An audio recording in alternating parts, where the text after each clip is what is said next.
வருகிற தமிழ்நாடு சட்டமன்ற தேர்தலில் 27 தொகுதிகளில் போட்டியிடும் பிஜேபியை தோற்கடிக்க வேண்டும் என்பதுதான். தோற்கடிப்பது மட்டுமல்ல, டெபாசிட்டே முடிந்தால் வாங்க விடாமல் செய்ய வேண்டும். ஹிட்லர் எப்படி யூதர்களை வெறுத்தானோ, ட்ரம்ப் எப்படி ஈரானியர்களை வெறுக்கிறானோ, அதே மாதிரி இங்கே பிஜேபி இஸ்லாமியர்களை எதிர்க்கிறது. எப்போதும் இல்லாத அளவில் இந்த 75 ஆண்டு காலத்தில் நீதித்துறையில் எப்போதுமே 3 நீதிபதிகள் பேர் இம்பீச்மென்ட் மோஷன் ஒரே நேரத்தில் இருந்தது. இப்போதுதான் 3 நீதிபதிகள். தமிழ்நாட்டை சேர்ந்த ஜி.ஆர். சாமிநாதன் பேரில் ஒரு இம்பீச்மென்ட் மோஷன் இருக்கிறது. சேகர்குமார் யாதவ் அலகாபாத் ஹைகோர்ட் நீதிபதியின் பேரில் இருக்கிறது. யஷ்வந்த் வர்மா டெல்லி உயர் நீதிமன்ற நீதிபதியின் பேர்ல இருக்கு. இந்த மாதிரி 3 பேர்ல பெண்ணியா இருக்கு. அந்த மாதிரி எங்கேயுமே இல்ல. எலெக்ஷன் கமிஷன் எடுத்துக்கிட்டா இந்த எலெக்ஷன் கமிஷன் முழுக்க இது அவர் பேர்ல 3 நீதிபதிகள் மட்டும் இல்ல, எலெக்ஷன் கமிஷன் பேர்லயும் இம்பீச்மென்ட் மோஷன் மூவ் பண்ணாங்க. நீக்க வேண்டும் என்ற அந்த இம்பீச்மென்ட் மோஷனை 193 எம்பிக்கள் கையெழுத்து போட்டு கொடுத்திருந்தாங்க. ஆனால் அந்த இம்பீச்மென்ட் மோஷனை அவர்கள் விசாரணைக்கே ஏற்றுக்கல, டிபேட்டுக்கே ஏற்றுக்கொள்ளாமல் நிராகரிக்கிறாங்க. ஏன்னா அவங்க எல்லாத்தையும் கண்ட்ரோல் பண்றாங்க. சுப்ரீம் கோர்ட் உட்படவே இதில் அவர்களுடைய கைக்கு அடக்கமாக இருப்பதாக கருதுகிறோம். ஏன்னா எஸ்ஐஆரை பற்றிய விசாரணையை உச்ச நீதிமன்றம் செய்யவில்லை. அவங்க கட்ட பஞ்சாயத்து பண்ணிட்டு இருக்காங்க. வருகிற தமிழ்நாடு சட்டமன்ற தேர்தலில் 27 தொகுதிகளில் போட்டியிடும் பிஜேபியை தோற்கடிக்க வேண்டும் என்பதுதான். தோற்கடிப்பது மட்டுமல்ல, டெபாசிட்டே முடிந்தால் வாங்க விடாமல் செய்ய வேண்டும் என்பது எங்களுடைய கருத்தாக உங்கள் முன்னால் வைக்கிறோம். ஏன் பிஜேபியை தோற்கடிக்க வேண்டும் என்ற கேள்விக்கு நாம் பதில் சொல்லியாகணும். என்னமோ இல்லை, என்ன கேட்டால் அதுதான் தமிழ்நாடு மாடு. 1967 இருந்து அதுதான் மாடு. இங்கே யார் வர வேண்டும்னா எந்த அகில இந்திய கட்சியும் அல்ல, இங்க இருக்கக்கூடிய ரீஜனல் பார்ட்டி தான் வரணும் அப்படி என்பதில் முன்னிலையில் இருப்பதாக கருதி ஒரு 2-3 தகவல்கள் சொல்றேன். இப்போ நாங்கள் சொல்லலை. ஏன் இப்போ 2014க்கு அப்புறம் டாலர் 100 நெருங்கி கொண்டிருக்கிறது. ஒரு 100 ரூபாய். பெட்ரோல் 100 தாண்டி விட்டது. எல்பிஜி சிலிண்டர் 1000 நெருங்கி கொண்டிருக்கிறது. கோல்டு தங்கம் 1 லட்சத்தை எப்போதோ தாண்டி விட்டது. அதுக்கடுத்து எப்போதும் இல்லாத அளவில் இன்னைக்கு அவர் சொன்னார், பிரபல பிரபாகர் அவர்கள் சொன்னார், பிஜேபி மட்டுமல்ல, பிஜேபி அனைத்து இன்ஸ்டிடியூஷன்ஸையும் அனைத்து அமைப்புகளையும் தனியாக எடுத்துக்கொண்டது. எலெக்ஷன் கமிஷன் உட்பட, நீதித்துறையை உட்பட எப்போதும் இல்லாத அளவில் இந்த 75 ஆண்டு காலத்தில் நீதித்துறையில் எப்போதுமே 3 நீதிபதிகள் பேர் இம்பீச்மென்ட் மோஷன் ஒரே நேரத்தில் இருந்ததில்லை. இப்போதுதான் 3 நீதிபதிகள். தமிழ்நாட்டை சேர்ந்த ஜி.ஆர். சாமிநாதன் பேரில் ஒரு இம்பீச்மென்ட் மோஷன் இருக்கிறது. சேகர்குமார் யாதவ் அலகாபாத் ஹைகோர்ட் நீதிபதியின் பேரில் இருக்கிறது. யஷ்வந்த் வர்மா டெல்லி உயர் நீதிமன்ற நீதிபதியின் பேர்ல இருக்கு. இந்த மாதிரி 3 பேர்ல பெண்ணியா இருக்கு. அந்த மாதிரி எங்கேயுமே இல்லை.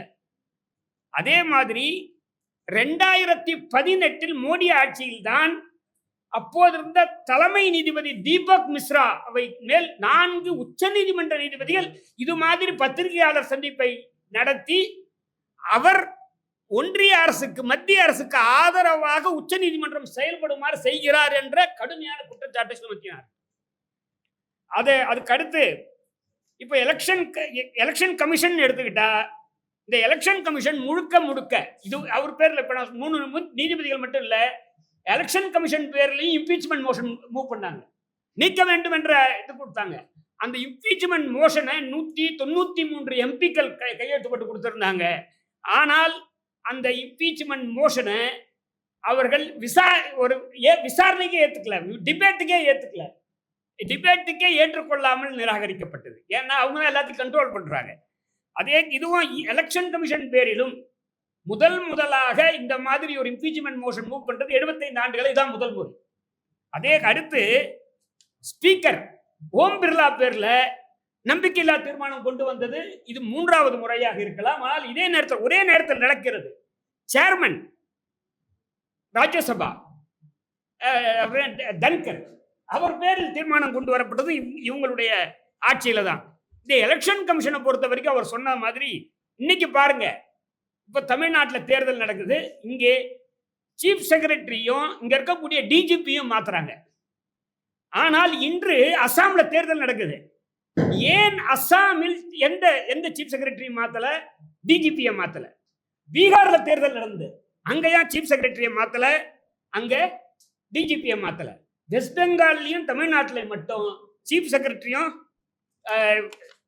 டிஜிபியும் மாற்றுவது அப்படி என்றால் அவர்கள் எலெக்ஷன் கமிஷன் ஒரு நேர்மையான தேர்தலை நடத்துமா என்ற கேள்வியை நாங்கள் முன்னே வைக்க, அதுக்காக தான் அவங்கள வந்து ஜீரோ பிஜேபி என்பதை நாங்கள் சொல்கிறோம். அதே மாதிரி ஸ்பெஷல் இன்டென்சிவ் ரிவிஷன் இருக்கு இல்லைங்களா, அதை வந்து இன்னைக்கு பல லட்சம் ஓட்டுகள் தமிழ்நாட்டிலையும் வெஸ்ட் பெங்காலில் 93 லட்சம் ஓட்டுகள் அங்கே நீக்கப்பட்டு இருக்கிறது. குறிப்பா இப்போ சுப்ரீம் கோர்ட் உட்படவே இதில் வந்து அவர்களுடைய கைக்கு அடக்கமாக இருப்பதாக கருதுகிறோம்.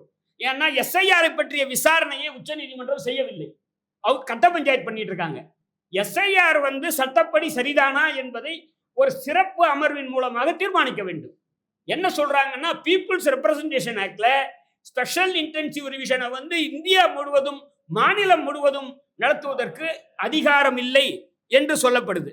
வேண்டுமென்றால் ஒரு கான்ஸ்டிடியூஷன் நடத்தலாம் அல்லது ஒரு கான்ஸ்டிடியூஷனுடைய ஒரு பகுதியில் நடத்தலாம் என்பதுதான் பீப்புள்ஸ் ரெப்ரசன்டேஷன் ஆக்ட் சொல்றது. அதனால தான் நம்ம வந்து இதை சொல்றோம். எனவே எல்லா அமைப்புகளையும் அவர் கையில் எடுத்துக்கொண்டார்கள். நான் இப்ப மீதியெல்லாம் பெருசா சொல்ல போறது இல்லை. கடைசியா அவங்க கையில் எடுத்தது சென்சார். இங்க ஒரு சினிமாவை கூட வெளியிட முடியாது என்றால் செய்து விடுவார்கள். கூட்டணிக்காக 21 மணி நேரம் சிபிஐ விசாரணை நடத்துவார்கள். அந்த இதையெல்லாம் தான் நம்ம வந்து இங்க ஜீரோ பிஜேபின்றது காரணமா சொல்றோம். ஹிட்லர் எப்படி யூதர்களை வெறுத்தானோ, ட்ரம்ப் எப்படி ஈரானியர்களை வெறுக்கிறானோ, அதே மாதிரி இங்கே பிஜேபி இஸ்லாமியர்களை எதிர்க்கிறது. இங்கே ஒரு புல்டோசர் ஜஸ்டிஸ் தான் நடக்குது. இப்ப இருக்கக்கூடிய பாராளுமன்றத்தில் ஆட்சி செய்யக்கூடிய பிஜேபிக்கு ஒரு முஸ்லிம் எம்பிகள் கூட இல்லை. குஜராத் அது அப்படின்னா மினிஸ்டர் இருக்க சான்ஸே இல்லை, எம்பி இல்லைன்னா. அதே மாதிரி உத்தரப்பிரதேசத்தில் ஆட்சி செய்தாலும் ஒரு முஸ்லீம் கூட எம்எல்ஏ கிடையாது பிஜேபிக்கு, மந்திரி இருக்க முடியாது. குஜராத்திலும் அதே நிலை தான். அவங்க எங்கெங்க இருக்காங்களோ இதுதான் இங்க நடக்குது.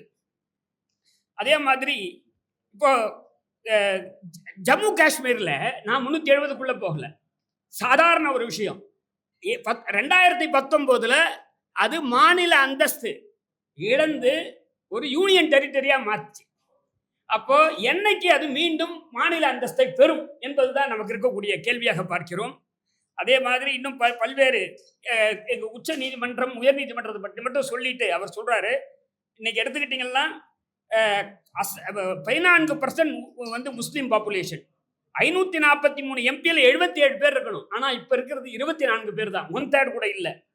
சுப்ரீம் கோர்ட்ல ஒரே ஒரு முஸ்லீம் நீதிபதி, ஒரு எஸ்சி நீதிபதி, 0 ஷெட்யூல் ட்ரைப் நீதிபதி, ஒரே ஒரு உமன் நீதிபதி, 34 பேர்கள் இருக்காங்க. அப்படின்றதும் 2014 இருந்து இந்த 12 ஆண்டுகள்ல உயர் நீதிமன்றத்தில் 82% உயர் சாதிக்காரர்களே அப்பாயிண்ட் பண்ணப்பட்டிருக்காங்க அப்படின்றதையும் இந்த காரணத்துக்காக சொல்றோம். கடைசியா சென்னை தமிழ்நாட்டுக்குன்னு எடுத்துக்கிட்டீங்கன்னா, திருப்பரங்குன்றத்தை அயோத்தியாக மாற்றுவோம் என்பதற்காக அவர்கள் 0, மதுரைக்கு மெட்ரோ மறுத்ததற்காக அவருக்கு 0, கோயம்புத்தூருக்கு மெட்ரோ மறுத்ததற்காக அவருக்கு 0, ஓசூருக்கு ஏர்போர்ட் கொடுக்க மாட்டேன் என்பதற்காக அவருக்கு 0, ஒரு மருத்துவக் கல்லூரி எய்ம்ஸை இதுவரையில் அவர்கள் மதுரையில் உண்டாக்காதற்காக 0. எங்கே நெல்லிலே ஈரப்பதம் என்னவென்று தீர்மானிப்பதை கூட நம்மிடம் கொடுக்காததற்காக அவருக்கு 0. சென்னை மெட்ரோவுக்கான பணத்தை அளிப்பதில் ஆன தாமதத்துக்காக 0. கீழடி அறிக்கையை, அமர்நாத் ராமகிருஷ்ணன் அறிக்கையை ஏற்றுக்கொள்ள மறுப்பதற்காக அவர்களுக்கு 0. தமிழ் மக்கள் பாடம் கற்பிக்க வேண்டும். தமிழ்நாட்டில் தொல்லியல் துறை அகழ்வாராய்ச்சி செய்ய வேண்டும் என்றால் தமிழ்நாட்டில் மண்ணை தோண்டுவதற்கு கூட அதிகாரத்தை மறுக்கும் அந்த மத்திய ஆட்சி, குறிப்பாக இருக்கக்கூடிய பிஜேபி ஆட்சிக்கு 0 0 0 என்பது சொல்லி என்னுடைய உரையை முடிவு செய்கிறேன்.